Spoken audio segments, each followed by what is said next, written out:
Nestor was a donkey who seldom laughed or played, 'cause no one ever used him. Look, stop glaring at me because it's not going to work. What is it about Christmas songs being about animals that have deformities? Christmas! You Well, know? Rudolph the Red-Nosed Reindeer was like the original one. And this one is a song...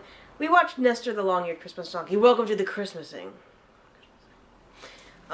It's based off of... The show is based off of a song by Gene Autry. So now we know who to blame. I like Gene Autry. He's a country singer. Now we know sang who The to Man blame. Who Shot Liberty Valance and A Town Without Pity. And, you know. So in this one, basically, I noticed, I noticed several glaring historical errors, but there was one in the particular. Christmas special, a historical error? I know.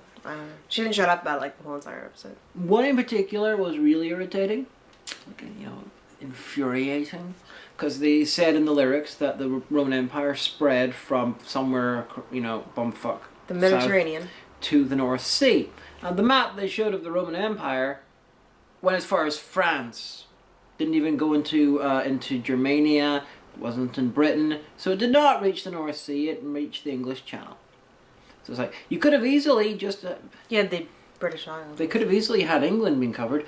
But if I remember correctly, it was actually after the so-called birth of Jesus, that time period, that actually the Romans invaded Britain and conquered. So they were historically accurate in the actual film, but not the lyrics. And then, of course, they ended up having a Viking of some sort. Yeah, his name was Olaf. He had a dog named Thor, and he kept a stable of donkeys. Yeah. No horses, though, just donkeys. The Romans, this guy's living underneath Roman rule, so he's either a Germanian, even though I'm pretty sure they wouldn't call their dogs after their gods, or somehow this guy moved from Norway. Yeah. But then, so there's Nestor, whose ears are very long, so long that he trips over them, so long that everyone laughs at him all the time, so long that he's useless for work. But then, it's the winter solstice, so it is, one night, and everyone's being nice to him. But like, Nestor, I'm sorry I was an asshole. And he's like, no, it's okay. And he's like so happy. He's like, wow, on this one day I'm being treated wonderfully by everyone, not just my mother. Oh God, it is the best day ever. When the door bursts open, and a Roman soldier enters with Olaf, about to... A Roman soldier and his chin. And his chin. His chin like Jay Leno soldier. So, he sees Nestor's ears, and he accuses Olaf of trying to cheat him, and so basically rather than paying him for the donkey, he just takes them, because that's how the Romans do things. And it's like, yeah.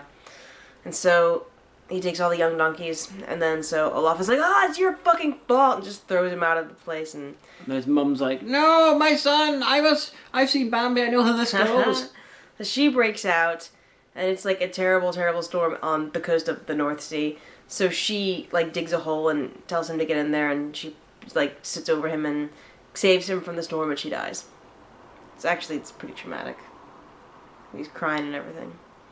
And then like the down home folksy singer who's narrating is like, yeah, well, the storm done took his mother. The man's gonna die, and then you better kick Jesus. Jesus, Jesus. I tell you what, she be a ghost now. Yep, she did. Motherfucker.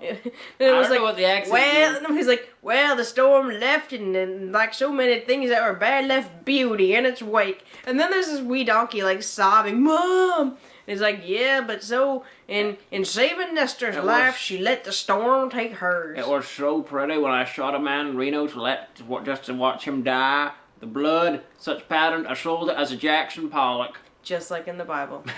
But yeah, so he wanders around in the great northern forest until he comes upon a Because it's only one. Yeah. Well, back in the day, yeah, probably. I mean, the Black Forest of Germany, like, there was a shit ton of forest in Western Europe. Yeah, I know like that. Most of it. But they're like the forest. It's like more the than big one. The only remaining ancient forest in Northern Ireland is actually located about 200 feet from my parents' house. Yeah.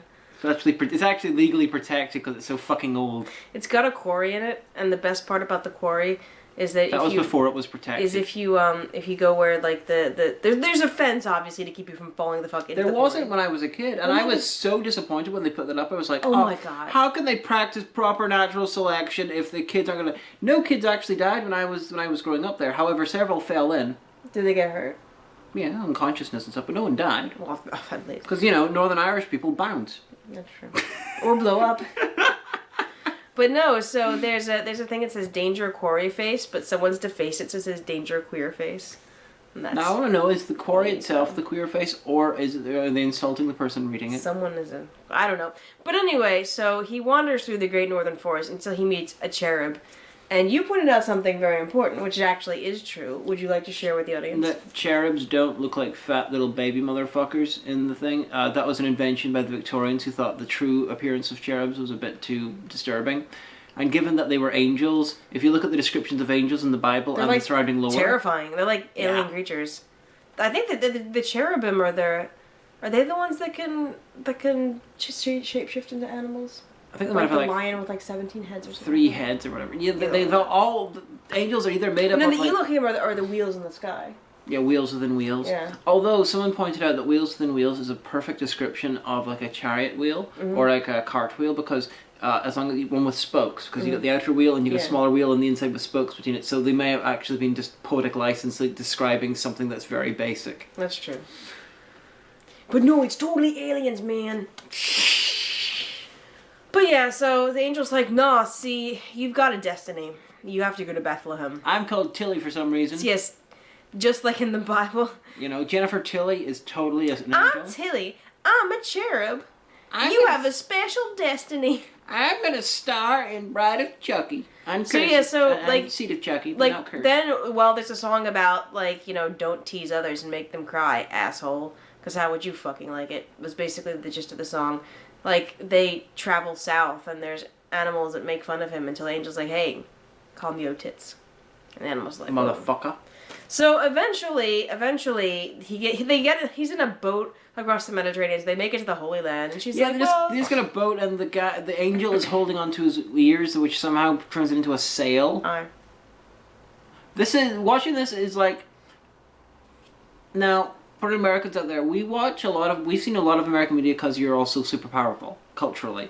So we have a lot of context for American shit. This is one of the few times I've watched something American with almost no cultural context, and I'm just like, what the fuck? It's like the usual sort of experience you get watching something that's Dutch. Because let's just say Dutch. Crazy? It's not so much crazy, it's just it's culturally so different. You've got the language difference, you've got the fact that they've lots of different cultural sort of signifiers that we don't share. Plus, there's a lot of tits everywhere. Oh. Especially there were no tits in Nestor the Long. Even in kids shows, but it's just so it's different and the ubiquity of tits. It's a little bit cognitive dissonancy because it's different. It's like the first time you watch an anime that's violent and you're like, what? Why is someone being graphically beheaded in this cartoon for children that I found? Yeah, a little bit like that. That's everyone's first experience with anime. Why is she being raped in half? That was Ninja Scroll. Oh dear. But anyway, so they make it to the Holy Lands, and the angel's like, well, I've got to fuck off, but don't worry, you'll know what to do. And so he gets basically jawed by a horse, a horse donkey camel dealer, and of course all of the animals there make fun of him, I guess in Arabic animal speech. But so he's pretty miserable. He's like, oh, I'm about to give up. But just then, Mary and Joseph show up, and they need a donkey. Being all very Caucasian, very American. Mary had blue eyes, and they had literally Midwestern accents. So oh, Joseph, we have to go to the Holy Lands. The Norse guy sounded like a comedy Viking. Yeah. The donkey dealer in the Holy Land looked like... Well, he looked like a Jewish stereotype done really horribly. He sounded like your man from Star Wars 1. Oh, what do you call him? The little flying stereotype. Watto. Yeah, he sounded like that. And then he was like, surely you want an actual donkey, not this crappy one. And Joseph was like, but look at his gentle eyes. You're terrible at selling. And then they look at Mary, and she's like, holy! And he's like, oh... Well, in that case, you know what? Just take the donkey for free. Well, you have a lighting source behind you, and so clearly you're important. Is she using the Force? Was Mary a Jedi this whole time? Like, there's no explanation for it whatsoever. And I think she's a Bene Gesserit. Holy! And she got her way. Why didn't she use that at the end? I don't know. I'm sorry, we have no words for that. Holy! Actually, I can kick someone out of their room because I like your face. But then they get to Bethlehem, and Nestor... Oh, first of all, there's a sandstorm, just like in the Bible. And then the ghost of his mom, like Mufasa style, guides him through the storm with his long ears hearing her voice. And then there's a choir of wee cherubim, and then they get to Bethlehem, and he remembers, oh, but a stable is so nice and warm, and I live in one, so... Again, just like in the Bible, the donkey decided to take the stable. I really don't know if it's worse or better that in this version you got the donkey, and then the other version we saw a couple of days ago, there was the crazy homeless drunk guy was the one that's telling it. It's like, these two stories cannot fit together. It's like the actual Gospels. Mm-hmm. They don't fit together. Well, there's continuity errors. It was supposed to be that they went to the inn, and the innkeeper was like, look, I don't know what to tell you. Everyone's here for this goddamn census. I don't have any room. And they're like, but she's pregnant. And he's like, well, you can sleep in the stable. I won't charge you. I mean, I don't know what to tell you. That's my interpretation of the Bible. The gospel as interpreted by me.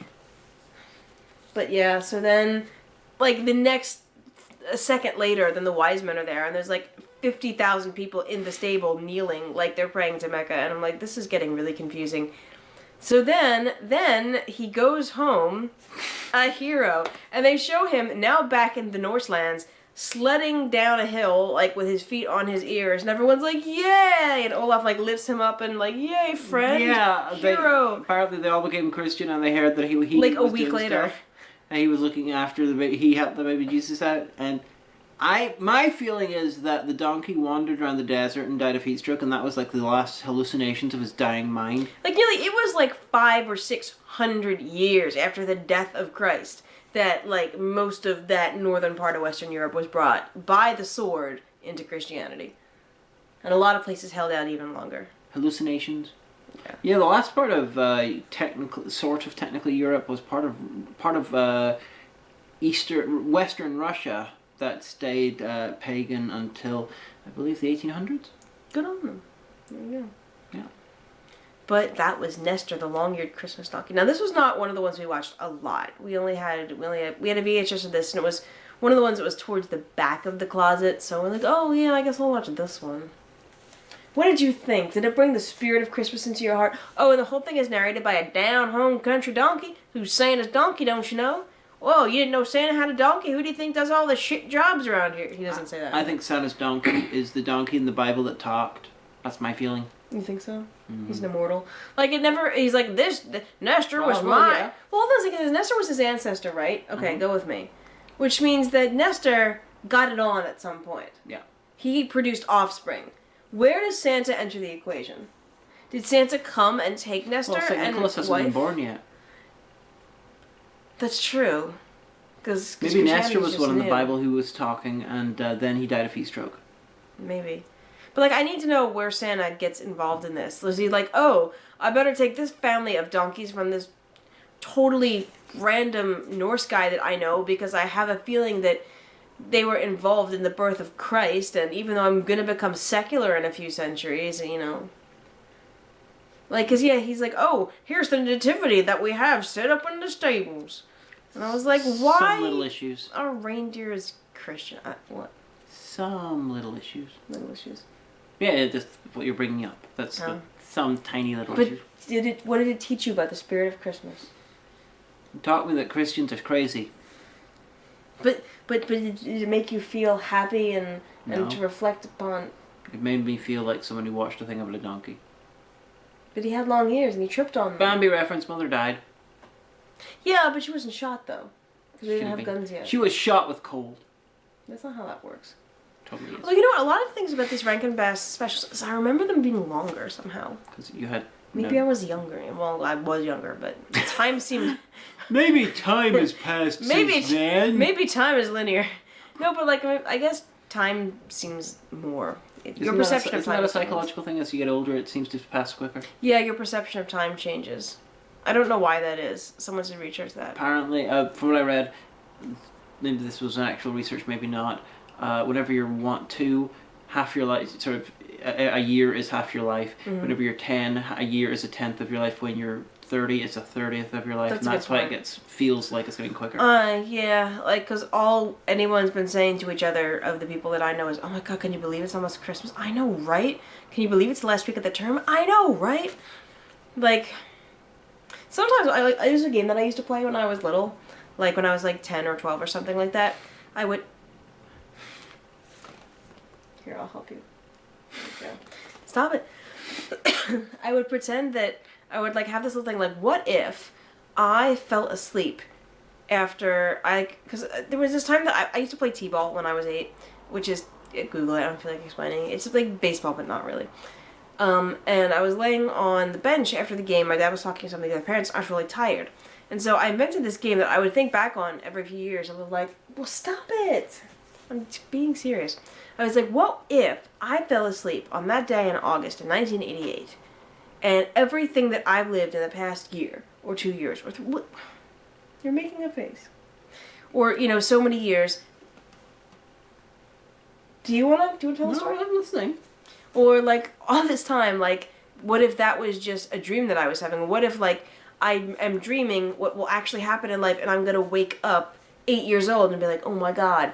That would mean I'm fictional. I can live with that. Well, I didn't know you then. I was like, I came up with this when I was like 10.